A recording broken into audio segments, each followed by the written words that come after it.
You know what? Their defense is strong, but the alignment of the stars is stronger and always will be. Yep, that's what you want to believe. But I forgot to mention though, this school specifically holds special practices like in the mountains or something like that, training with the monks on some Kung Fu Panda stuff. Like I think I saw an article somewhere that said this bald one was the next coming of the Dragon Warrior. I'm not even joking. They said that his mobility is 4-dimensional. Whatever the hell that means. But that's just allowed them to be the best defense in Tokyo. I mean, is that all they really are, defense? I mean, that's all they need to lock your sorry ass up. That has nothing to do with their offense. Especially that bald kid, I know him. What? In middle school, they called him the balding brick wall. And not even just that, he didn't come up playing basketball the traditional way.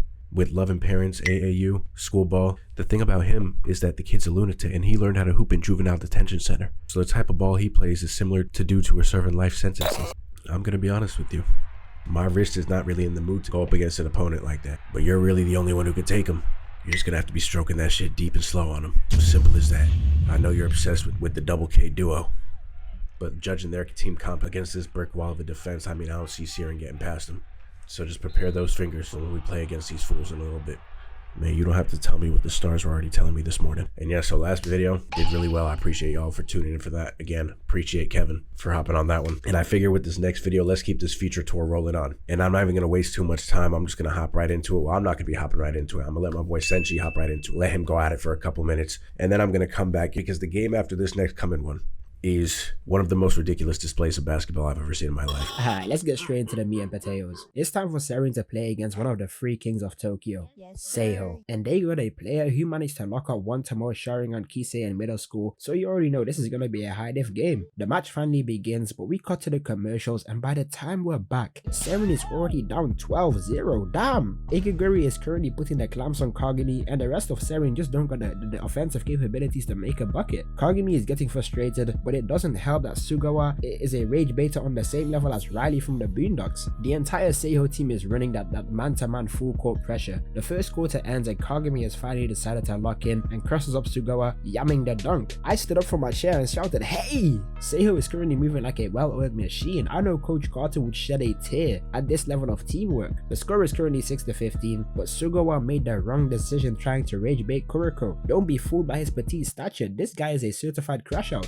Kuroko starts moving like prime Xavi, stringing together sensational passes, and Kagami is hustling on defense. Vinny and Mbappe should take notes. The half ties up at 19-19, and this skinhead is tweaking out like Crocker from Fairy Odd Parents. The second half begins and Seiho is trying to up the pressure, but they must have forgot that Seren had a dynamic duo. Kagami nutmegs Sugawa for the 1-2 with Kuroko, followed by the bounce lob straight into the dunk. Damn! If I'm playing pickup basketball and the other team pulls out this Dragon Ball Legends Rising Rush super move, I'm going home. Even though they are doing well, Seren's stamina meter is starting to get low. Sugawa is marking Kagami and draws his fourth foul. One more and he's out. My Igaguri comparison from earlier isn't even starting to sound that crazy. They are both rage baiting foul baiters. Rico and the rest of the team decide to sub out both Kagami and Kuroko because they still need to have stamina left to face Midorima's team. So the OG squad will run out the remainder of the game. And I remember watching Ahiru Nasura before watching Kuroko no Basket, and if you know anything about that show, then you know that their team loses damn near every single game they play.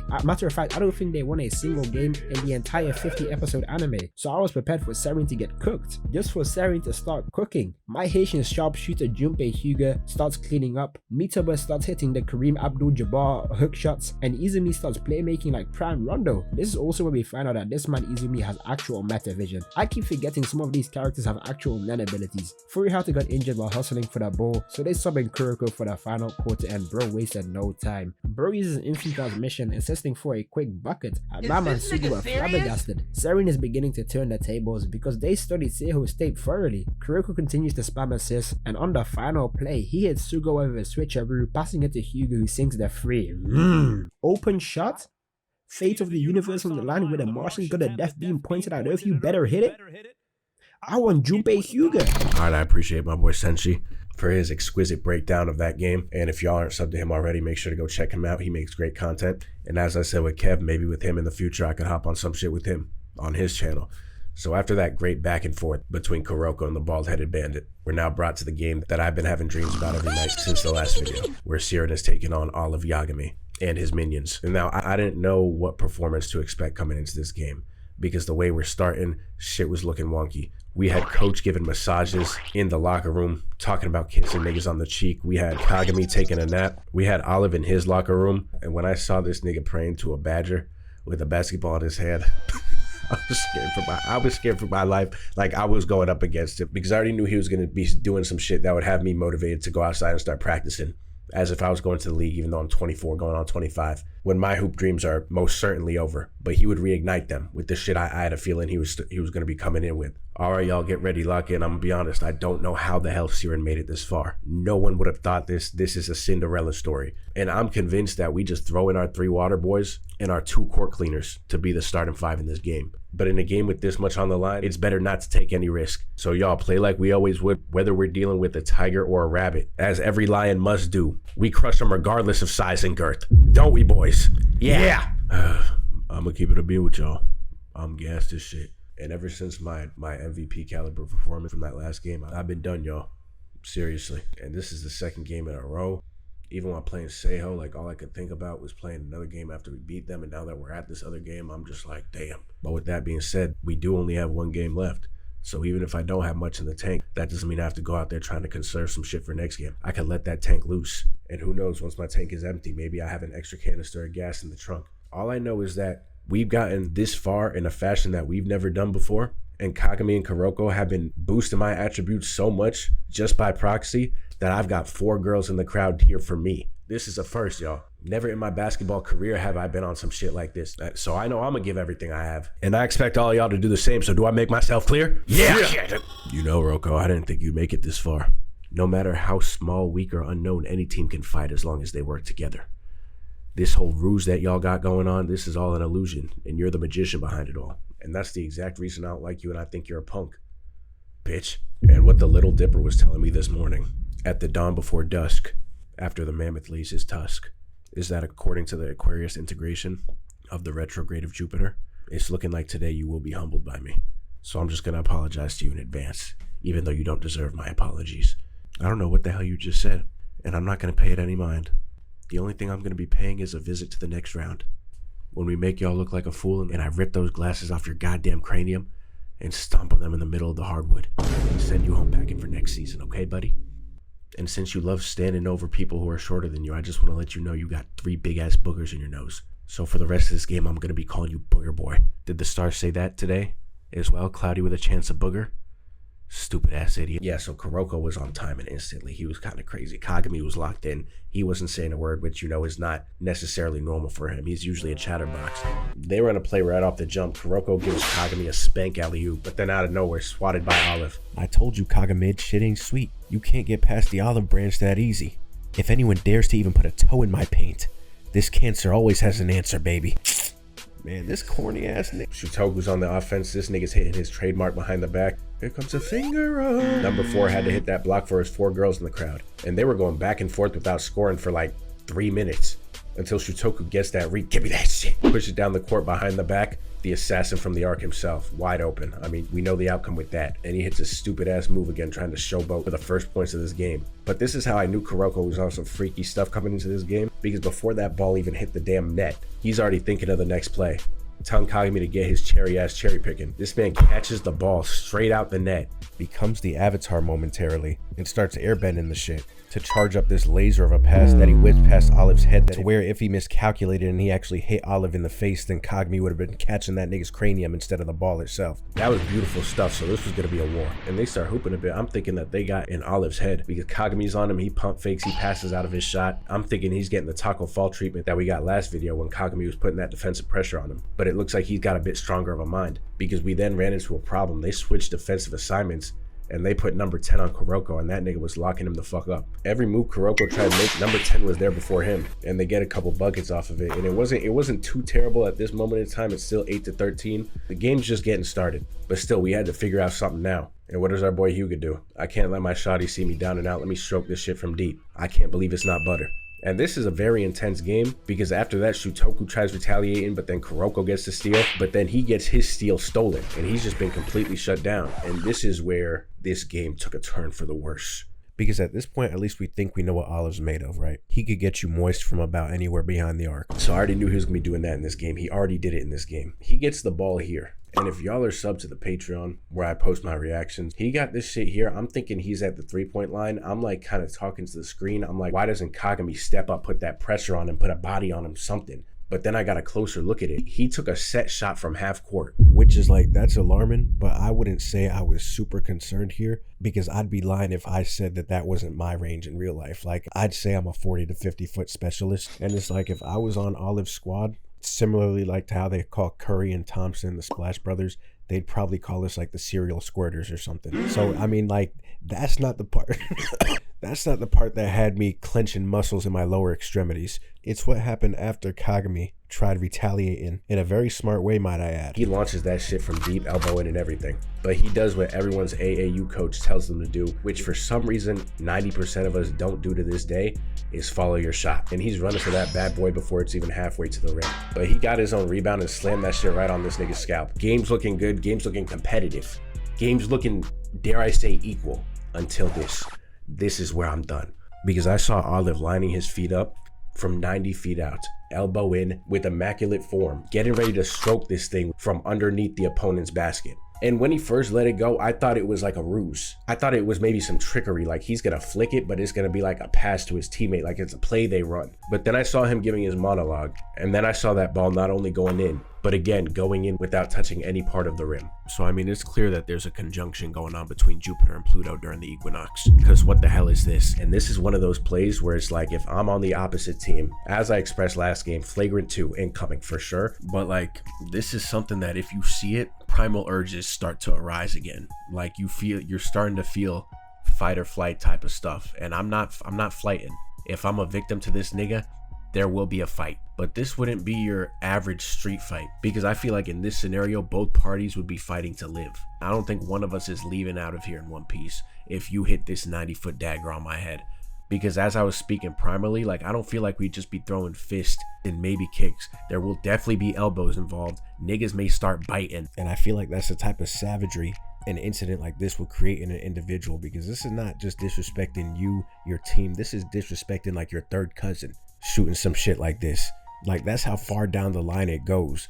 And if I didn't want to go the violent route, I'm taking off my own jersey, and then I'm going to the bench and then suiting up in their shit. But like, I'm not doing this. Coach is over here asking who makes that shot. The thing is, no one, coach.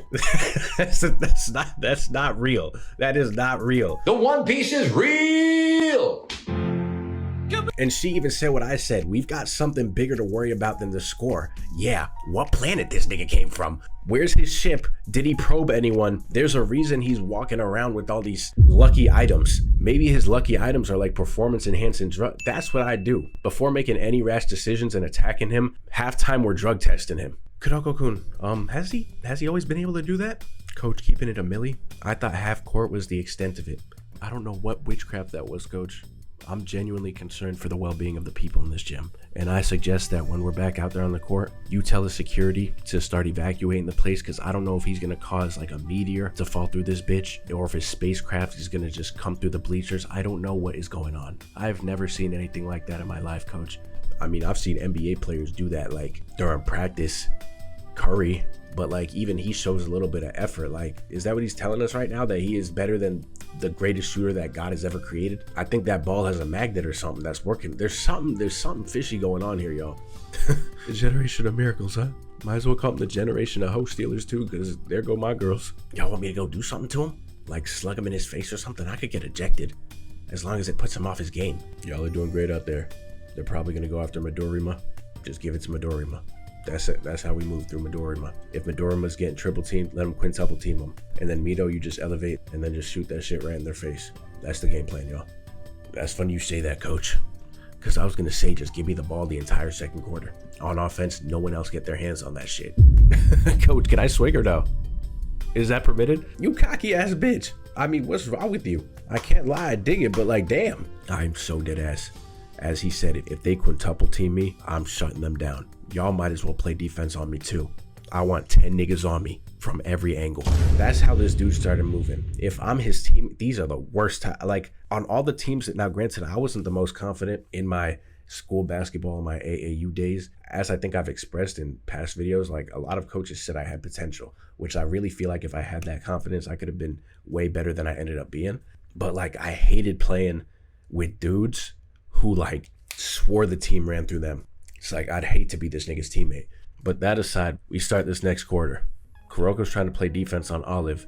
He he gets an illegal screen set on him. Judging by Olive's track record, as I said last video, I didn't think he had handles like that. But then he gets an ISO with Kagami, hits that man with a crossover right to left, but then he Milky Way galaxied him with the spin move, and then pulled up with the deep 2 like DeMar DeRozan, leaving Kagami defrozen. And Hawkeye and Olive are just tag teaming Kagami and Kuroko and just beating him down, and then he gets another one from deep. So Olive probably has 19 other 24 points right now. This was looking ugly. And remember me talking about the flagrant 2 mixed with like those primal instincts to just like start elbowing and biting niggas? Yeah, well, he just ruined Shutoku's whole basketball program. Because with this next stunt he pulled, he would not only just be facing my wrath for a second time, but the rest of his teammates aren't leaving this facility in one piece either. I'm getting my teammates in on this. We're just taking y'all out. This is more than ball at this point. Because after our boy, who's 100% on these hook shots, by the way, hits his famous prostitution post move, we get Olive hitting us with the soliloquy again, getting the rebound, procking up another full court jump shot, which is like, I'm not even surprised at this point. But the problem with this is that he not only pulled this shit from full court again, he pulled this shit from full court with full contest. This is egregious shot selection, but it's clear this nigga has game sliders on or something. So to retaliate, we're sliding on his loved ones after this game. I don't make the rules here. I'm literally just the messenger, y'all. Nothing but net again. Moist like the sweat in between my stomach rolls.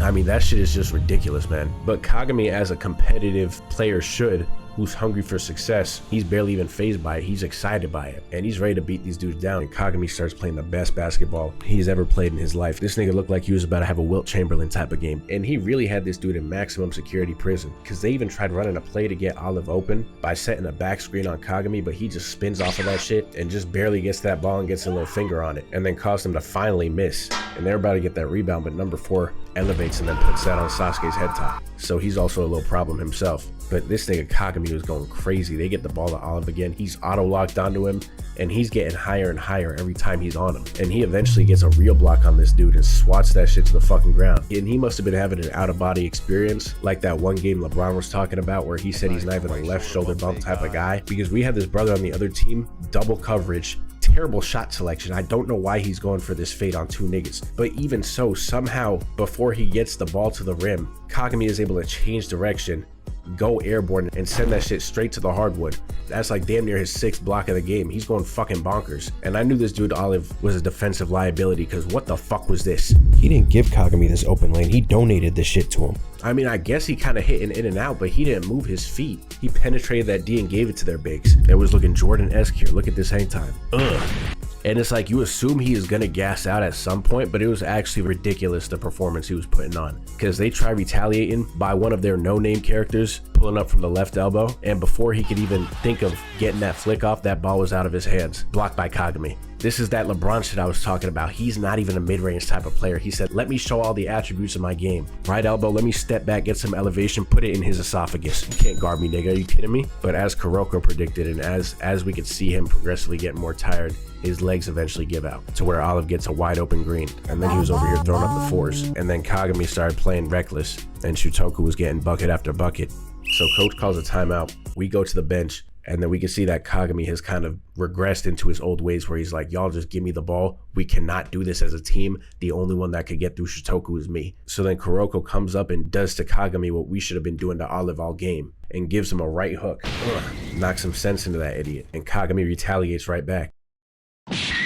And Kuroko starts getting philosophical, talking about how if you're not happy after a victory, then that's not actually victory. And the happiness comes from doing it where we all trust each other as a team and get through this hurdle together. And he brought him back down to earth a little bit. And what Kuroko tells us here is that he is an ultimate ability, that he's only utilized with the generation of miracles because it's that powerful. He calls it the passive miracles. Not actually. And right into the 4th quarter, they start giving those boys buckets on Shutoku. And Coach Mamovich must be seeing some statistics that we don't, because she had a talk with Kagami, and apparently he only has like 2 strong jumps left where he could like actually contest Olive's shot. So it must have been those stats she was seeing from the first episode. And in this 4th quarter, it kind of becomes like a chess game a little bit, not only between the players, but between the coaches too, because she tells him to just go out there guns blazing and kind of use one of his first jumps to intimidate Olive. So then he damn near sends his shit to the bleachers, and then Siren gets another point off of that. And they got this shit within 10.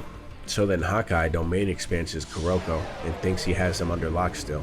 But then what Kuroko does is he kind of reverse psychologies him. And instead of trying to misdirect him, take his attention off of him, He instead stays there and keeps his attention directly on him. So then Hawkeye is only primarily focused on him and not focused on the other players, which then gives him the perfect opportunity to get away when this next ball is passed. And then here comes that pass of miracles.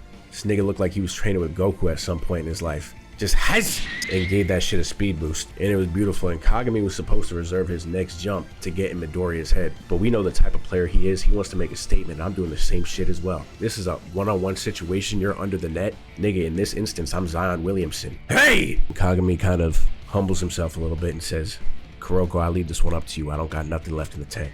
But we see there's 2 minutes left, 76-78. Our boy Sasuke just greened another one. I mean, Kagami still got the clamps on this dude a little bit. They get the ball going to Olive. And Coach Mamovich is at it again, talking about, I knew they'd try that. Saw that shit 5 minutes ago, told Kuroko to go for that steal. He was already there. That was beautiful coaching right there. They try to get a point like that, but then number 4 on their team comes at our number 4, just like LeBron James did to Iguodala. And they're going back and forth until Midorima gets a semi-wide open 3, and you know that's in. But we're back on offense, and number 4 needed to make up for him getting glassed the last play before, so he was at the top of the key. Look at me. Let me hit this 3.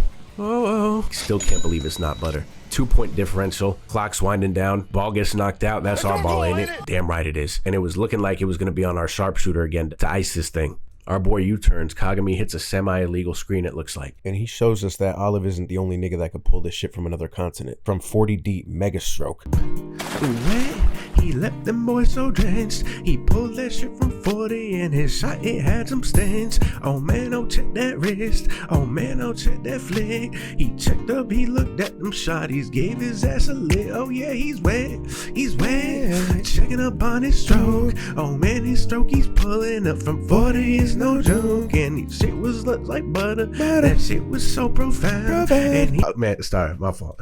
Those are the type of shots that just make you feel intimate with how beautiful that stroke is. And I thought they had this game in the bag. 4 seconds left on the shot clock. I was blinded by my joy and just my admiration of this wrist flick that I forgot the type of threat we were facing with Olive here, and completely forgot that he still had a trump card up his sleeve, which was turning a 3-second shot clock into a 45-second soliloquy. So he basically had a time slowing ability here. And then after he's done giving us the rundown on what's about to happen and how he's about to break our dreams and break our spirits, he then decides to pull it up. Just kidding. Pump fake. Kagami's airborne. He predicted that Kagami was gonna reach another limit of being and somehow muster up the energy to get airborne, even though he has no more gas left up in the tank. This nigga turned to Ant-Man and shrunk on his ass. And he did all of that in 1 second. So now he still has 2 seconds to put this shit up. But just as he predicted Kagami was gonna do that, Kuroko predicted that he would predict this. So he was ready to get this steal. And that's exactly what he did. Game set and matched. Get ready to learn Chinese, buddy, because the Guangdong Tigers are looking for a shooter.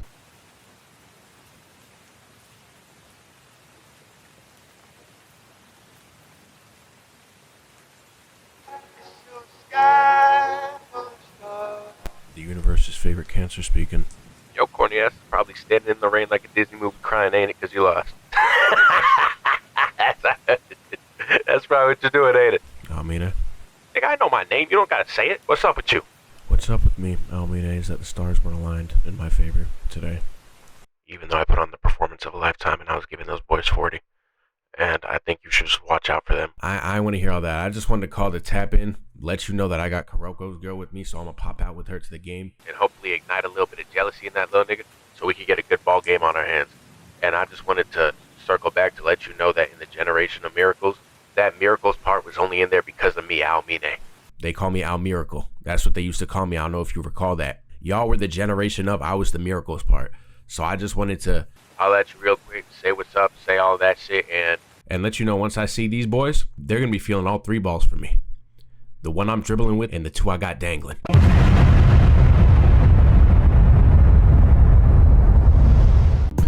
Wait, he left them boys so drenched. He pulled that shit from 40 and his shot, it had some stains.